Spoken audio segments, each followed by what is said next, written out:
बिस्मिल्लाहिर्रहमानिर्रहीम। ये जो लड़का या लड़की होती है ना, ये मर्द की वजह से होता है, औरत की वजह से नहीं होती। चाहे लोग कहते हैं कि हर वक्त लड़कियां पैदा करती है, अगली दफ़ा तुमने लड़की पैदा की तो हम तुम्हें घर से निकाल देंगे। इसमें औरत का क्या कसूर है? वो तो ज़मीन है, बीज तो तुम डालते हो। तुम लड़की का बीज डालोगे तो लड़की ही पैदा होगी, और बेचारी का क्या कसूर है?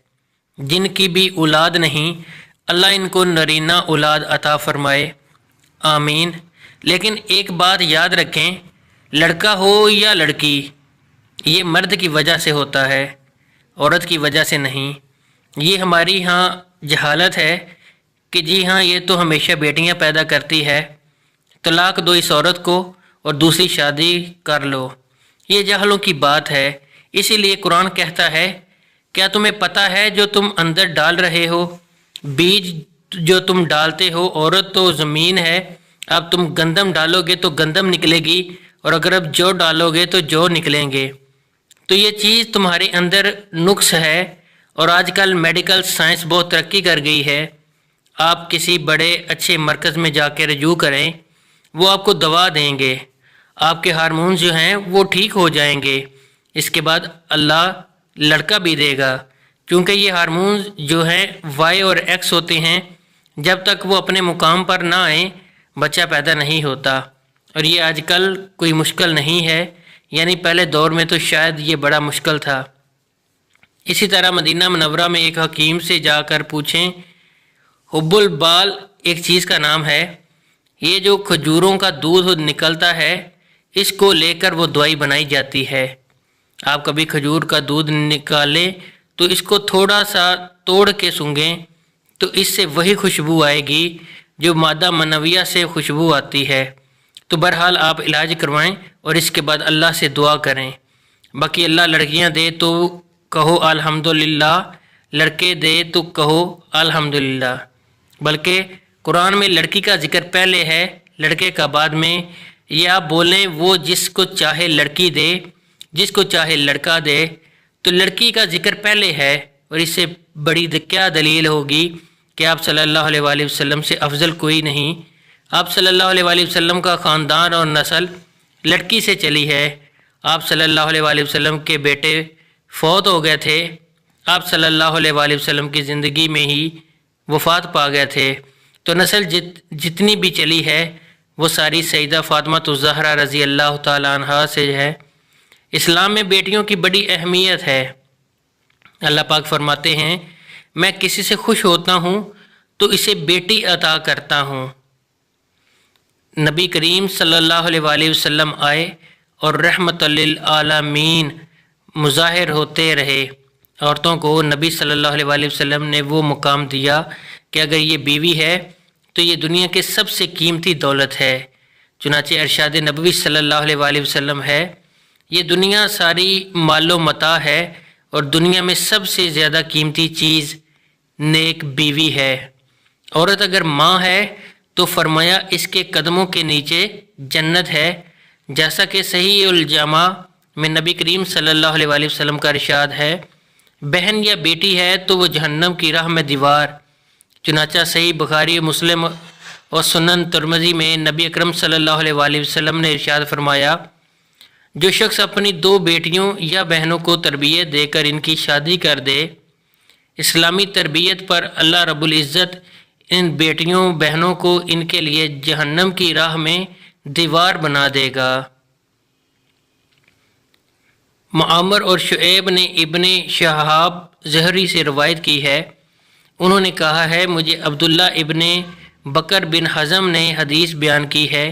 इन्हें अरवाह बिन ज़ुबैर ने बताया कि उम्मुल मोमिनीन आयशा सदीक़ा रज़ी अल्लाह ताला अन्हा ने कहा, मेरे पास एक औरत आई, इसके पास दो बेटियां भी थीं। इसने मुझसे खाना मांगा तो इसे मेरे पास एक खजूर के सिवा और कुछ ना मिला। मैंने वही इसको दे दी। इसने वो खजूर लेकर अपनी दो बेटियों में तकसीम कर दी और ख़ुद इसमें से कुछ ना खाया। फिर वो खड़ी हुई और वो इसकी दो बेटियां साथ चली गईं। फिर नबी करीम सल्लल्लाहु अलैहि वसल्लम मेरे पास तशरीफ़ लाए تو میں نے آپ کو اس عورت کی بات بتائی تو نبی صلی اللہ علیہ وآلہ وسلم نے فرمایا جس کسی پر بیٹیوں کی پرورش کا بار پڑ جائے اور وہ ان کے ساتھ حسن سلوک کرے تو وہ اس کے لیے جہنم سے بچانے والا پردہ ہوں گی۔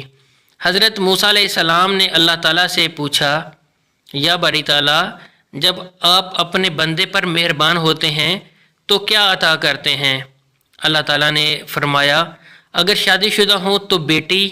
حضرت موسیٰ علیہ السلام نے پھر کہا یا اللہ اگر زیادہ مہربان ہوں تو اللہ تعالیٰ نے پھر فرمایا تو میں دوسری بھی بیٹی عطا کرتا ہوں۔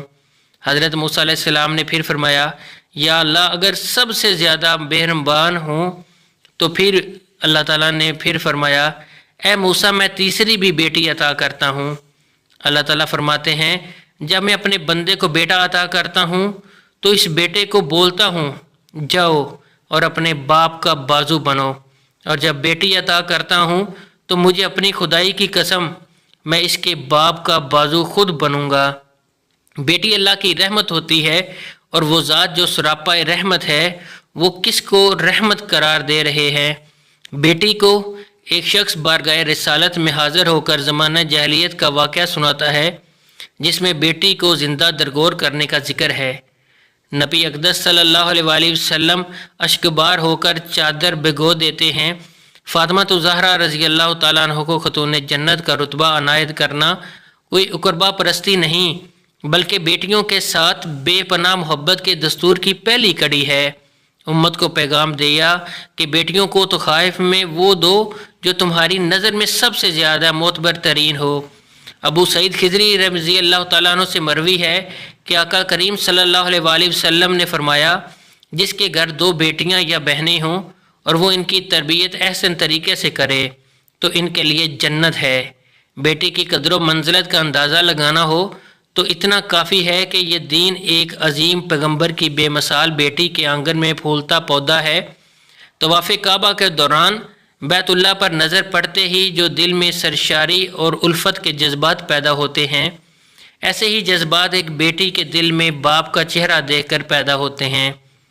بیٹی کے دل میں باپ کے لیے جس قدر محبت اور تقدس پائی جاتی ہے اگر اتنی محبت کوئی خدا سے کرے تو غوث زماں کا درجہ پائے۔ بیٹیاں رحمت ہیں اور یہ رحمت للعالمین نے فرمایا ہے۔ بیٹوں میں بازوؤں کی قوت اور وارثت تلاش کرنے والوں کو یہ نہیں بھولنا چاہیے کہ کائنات کے عظیم ترین شخص کی وراثت ایک بیٹی کے دامن میں جلوہ افروز ہے۔ ہم بیٹے مانگتے ہیں، گڑ گڑاتے ہیں، رو رو کر اللہ سے فریاد کرتے ہیں مگر وہ بیٹیاں دیتا ہے۔ پتہ ہے کیوں؟ کیونکہ وہ جانتا ہے تمہیں رحمت کی ضرورت ہے۔ رحمت سے بڑھ کر دنیا میں کیا قابل قدر شے ہے ہو سکتی ہے کہ جب دنیا کے نفیس ترین شخص کا لقب رحمت ہو، جب ہم رحمت سے منہ موڑتے ہیں تو عذاب اور لعنت سے بچنا مشکل ہو جاتا ہے۔ وہ شخص جو بیٹی کی پیدائش پر افسردہ ہو، وہ ماں جو بیٹی کی آمد پر رنجیدہ ہو، وہ گھر چاہے بیٹے کا درجہ بیٹی سے بڑھ کر ہو، وہ گھر کیسے خوشحال ہو سکتا ہے؟ وہ گھر رحمت خداوندی اور عطاء محمدی کا دعویٰ کیسے کر سکتا ہے؟ بیٹیاں آنگن کی بہار ہوتی ہیں۔ بیٹیاں گھر کا قیمتی ترین زیور کانچ کی طرح گڑیاں ہوتی ہیں۔ بیٹیاں گھرانے کی رونق اور رحمت ہوتی ہیں۔ یہی بیٹی باپ کے گھر رحمت ہوتی ہے تو آگے جا کر کسی کے بچوں کی جنت بنتی ہے۔ جنت ماں کے قدموں میں ہے اور ماں ایک بیٹی بنتی ہے۔ آئیے عہد کریں کہ ہم بیٹیوں کو رحمت سمجھیں گے، بیٹیوں کو بے لوث محبت سے نوازیں گے اور ان کی ولادت پر جشن منائیں گے۔ ہماری بیٹیاں ہماری بخشش کا سامان، راحت کا وسیلہ ہیں۔ بیٹیاں تو رحمت ہیں، ہر کسی کو کہاں نصیب ہوتی ہیں بیٹیاں۔ جو گھر پسند ہو اللہ کو اس گھر میں ہوتی ہیں بیٹیاں۔ اللہ تعالیٰ سے دعا ہے کہ اللہ پاک ہمیں دین کی سمجھ نصیب فرمائے، آمین یا رب العالمین۔ اگر آپ کو ہماری ویڈیو اچھی لگی ہو تو ہمارے چینل کو ضرور سبسکرائب کریں اور ساتھ میں لگے بیل آئیکن کو بھی دبا دیں تاکہ ہماری آنے والی تمام ویڈیو آپ تک بر وقت پہنچتی رہیں۔